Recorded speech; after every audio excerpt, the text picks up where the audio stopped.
आपको क्या लगता है धुरंधर पैसा कमाने की फिल्म है? बिल्कुल नहीं। धुरंधर भारत की नसों में दौड़ते रक्त की कहानी है।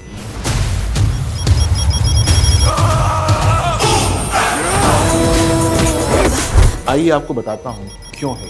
देखिए, हर देश का एक शरीर होता है, नक्शे में तो देखते होंगे आप, लेकिन बहुत कम देश ऐसे होते हैं जिसकी आत्मा भी होती है। भारत की है। और भारत सिर्फ एक देश नहीं है, वह एक जीवित चेतना है। अभी का थोड़ा ना है, अनंत से है।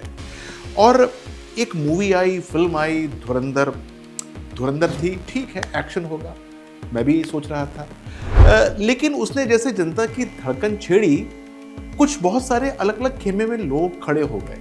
कुछ ने हाथों में कैमरा ले लिया, किसी ने कुछ कीबोर्ड चलाना शुरू कर दिया, और कुछ लोग जिन्हें हम लिबरल्स कहते हैं, उन्होंने कुछ ऐसा कहना शुरू कर दिया कि मुझे लगा कि यार कुछ तो है इसमें, इस मूवी को देखना पड़ेगा, वरना बहुत सारे लोगों को ये जो फिल्म है वो कुर्सी पे बैठने क्यों नहीं दे रही है। मैंने ये फिल्म देखी, लेकिन आज मैं किसी फिल्म का रिव्यू करने नहीं आया हूँ।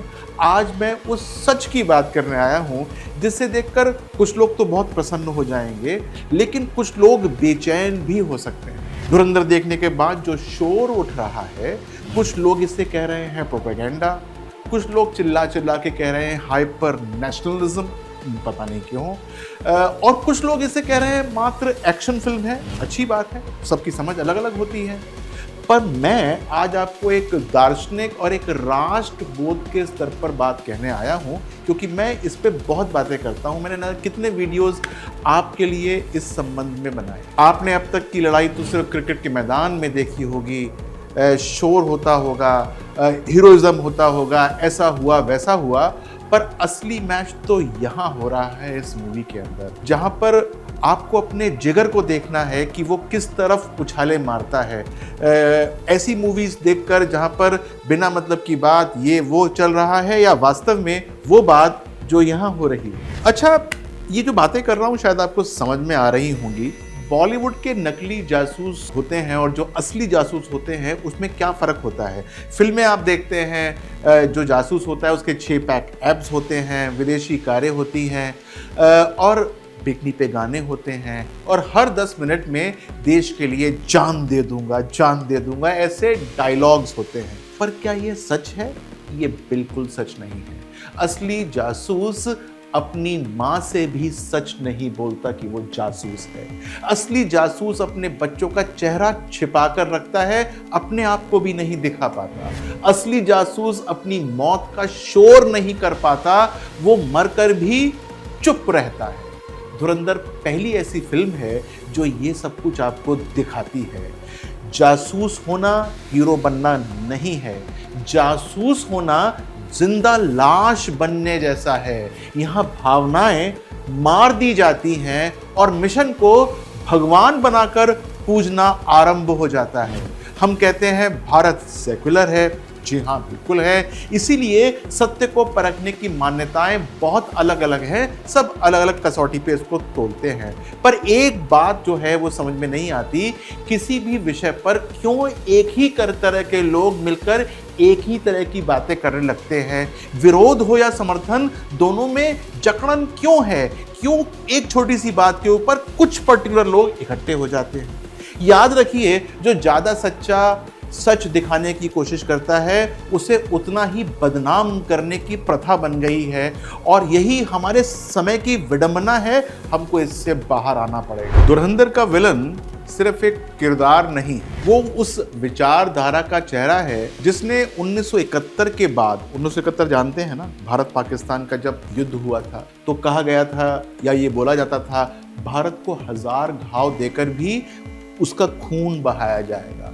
ये है वो विचारधारा जिसने पंजाब को जलाया, कश्मीर को उसने लहूलुहान कर दिया, मुंबई को रुलाया, और आज भी कहीं ना कहीं मौजूद है। कहीं ना कहीं वो हमारी तरह कहीं घूमने नहीं गया, वो हमेशा काम कर रहा है। तो फिर हमको सच बोलने में क्यों डर लग रहा है, या हम सच क्यों नहीं बोल रहे हैं? अच्छा, धुरंधर का असली हीरो पोस्टर पर नहीं दिखता। असल हीरो पता है कौन है?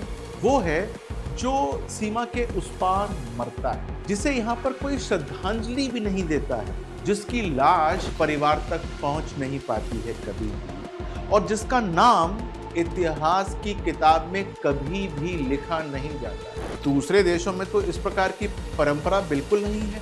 वहां पर तो अपनी इंटेलिजेंस के ऊपर गर्व होता है, बल्कि वो गर्व की परंपरा नजर आती है।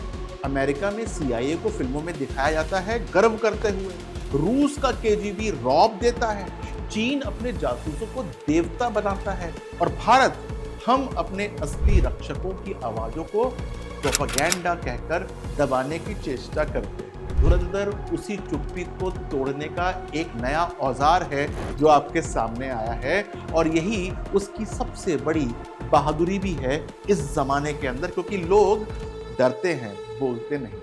जिसने ये फिल्म देखी होगी तो उसको ये शायद पता होगा इस फिल्म का सबसे कड़वा डायलॉग कौन सा है। वो डायलॉग है, भारत का सबसे बड़ा दुश्मन भारत के अंदर ही है, बाहर नहीं।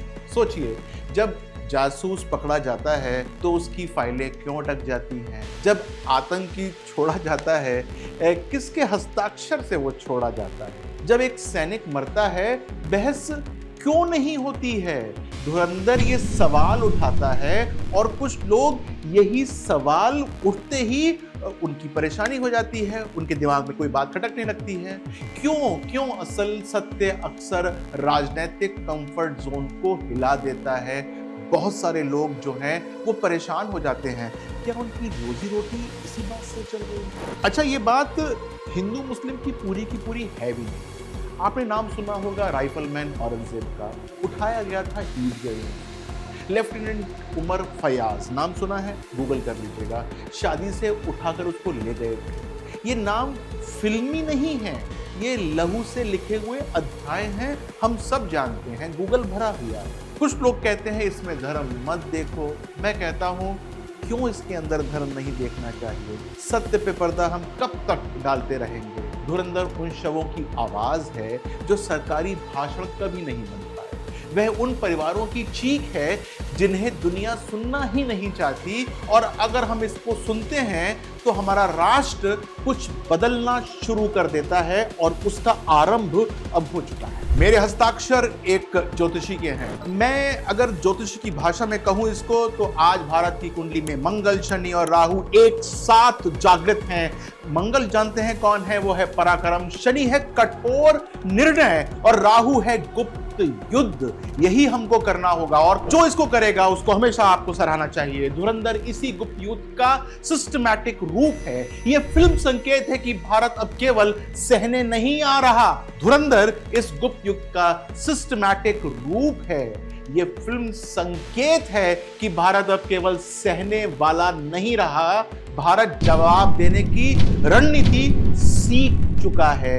ये बदलाव दिखाई देता है राजनीतिक सुरक्षा और जनता के दिमाग में भी दिखाई देता है। और इस पे न जाने मैंने कितने वीडियोस किए हैं, आप उनको पहले जाकर देख सकते हैं। एक बात और कहना चाहूंगा, सचेत करना चाहूंगा, जो लोग इस फिल्म से नफरत कर रहे हैं उनका एजेंडा आखिर है क्या? अगर वैचारिक है तो बदलो, अभी समय है अपने विचारों को बदलो। अगर विदेशी समर्थन है आपका विचार तो समझ जाओ मरने वाला, और अगर आपका डर है तो सामना करो और बदल जाओ, क्योंकि बदलना तो अब पड़ेगा। मेरी आप सबसे एक विनती है, इस फिल्म को टिकट से मत तोड़ो, इसे अपने विवेक से तोड़ो। अगर आपकी रगों में भारत बसता है तो धुरंधर आपको शोर नहीं लगेगी, आपको धड़कन लगना शुरू हो जाएगी, आंखों में पानी आएगा, पर ठुड्डी पर मुस्कान आ जाएगी आपके, क्योंकि भारत बदल रहा है और इतिहास अपना रुख बदल रहा है। It is going to change drastically. 2030, 40, 50 Bharat को बिल्कुल बदल के रख देगा। अपना ध्यान रखिएगा। नमस्कार।